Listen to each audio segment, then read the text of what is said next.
The wind howled through the wreckage of the ship, a ghostly sound in the night.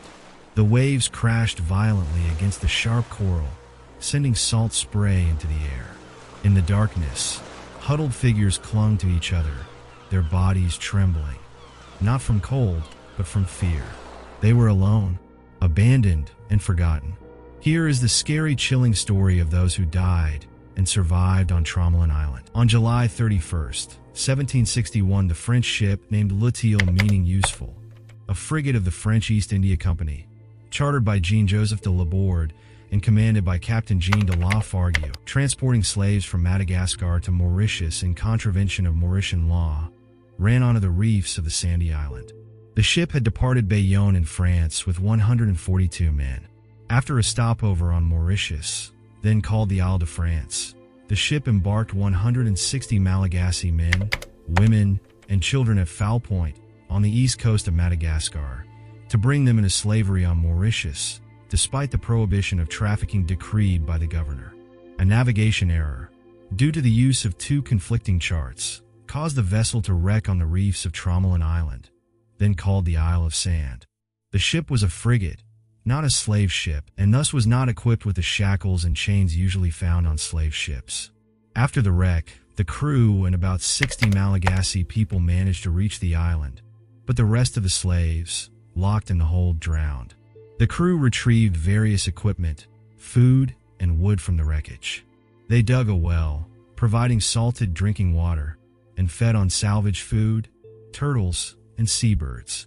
Captain Jean de Lafargue lost his mind as a result of the wreck and inhumane living conditions that the island had, and was replaced by his first lieutenant, second in command, Barthélemy Castellan du Vernet, who lost his brother Leon in the shipwreck. Castellan built two camps, one for the crew and one for the slaves, a forge and an oven, and with the materials recovered from the wreckage, began construction of a boat. On September 27, 1761, a contingent of 122 French sailors, crew and officers, left Tromelin aboard the Providence. They left the surviving slaves, 60 Malagasy men and women, on the desert island, promising to return and rescue them. The sailors reached Madagascar in just over 4 days and, after a stopover in Foul Point, where men died of tropical diseases, were transferred to Réunion Island, then named Bourbon Island, and then to Mauritius, then called the Isle de France. When the crew of the ship reached Mauritius, they requested that colonial authorities send a ship to rescue the Malagasy slaves on the island. However, they met with a categorical refusal from the governor, with the justification that France was fighting the 7 Years' War, and thus no ship could be spared, the island of Mauritius being itself under threat of attack from British India. Castellan left Mauritius, Isle de France, to return to France in 1762, and never gave up hope to one day return to the Isle of Sand to save the Malagasy people. The news of the castaway slaves got published and stirred the Parisian intellectual milieu. Later, the episode was all but forgotten with the end of the 7 Years' War and the bankruptcy of the East India Company. Back on Tromelin Island, days passed. Then weeks.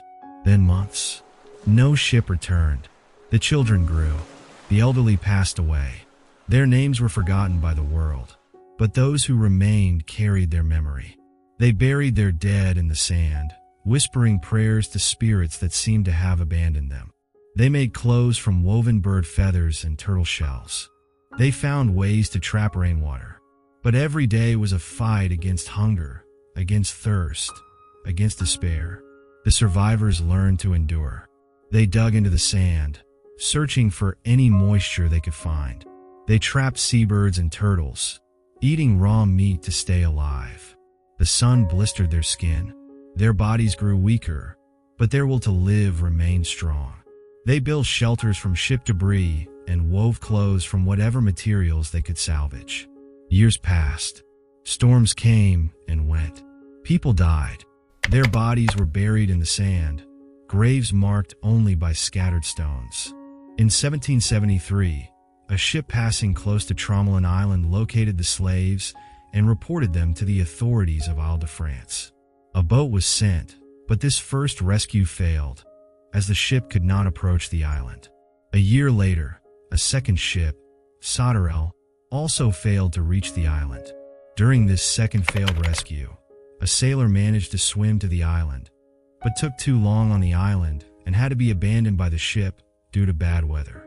This sailor remained on Tromelin Island, and sometime later, probably around 1775, he decided to build a raft on which he embarked with 3 men and 3 women from the island, but which disappeared at sea and never recovered. It was not until November 29, 1776, 15 years after the sinking, that Ensign Tromelin Island, captain of the corvette Dauphine, reached Tromelin Island and rescued the survivors, 7 women and an 8-month-old child. Upon arriving there, Tromelin Island discovered that the survivors were dressed in plaited feather clothes and that they had managed, during all these years, to keep a fire lit. The island did not have a single tree. The Malagasy people, who had been left on the bleak little island, built a shed with coral stones, for most of the wood had been used in the construction of the raft for the crew. They also built a lookout on the highest point of the island in order not to miss the ship that would, they hoped, come to their rescue. They were all from the central highlands of Madagascar and had no knowledge of how to produce food in the coastal environment. Most had died within the first few months on the island. The survivors remained with Jacques Maillard, governor of Mauritius, Île-de-France, who declared them free and offered to bring them back to Madagascar, which they refused. Maillard decided to baptize the child Jacques, meaning Moses, on the day of his arrival in Port Louis on December 15, 1776, and to rename his mother Eve. Her Malagasy name was Semievo, and to do the same with the child's grandmother, whom he called Dauphine after the name of the corvette that rescued them. The trio was welcomed in the house of the intendant of Mauritius. Tromelin was the first person to precisely describe the island perfectly that now bears his name. But those who left would never forget. To this day, the island remains uninhabited, but currently it has a small runway for light aircrafts to land on and some modern shades for tourists and visitors of the island. If you've made it this far, thanks for watching, and don't forget to hit the subscribe button, like and share for more amazing stories. Till next time, goodbye.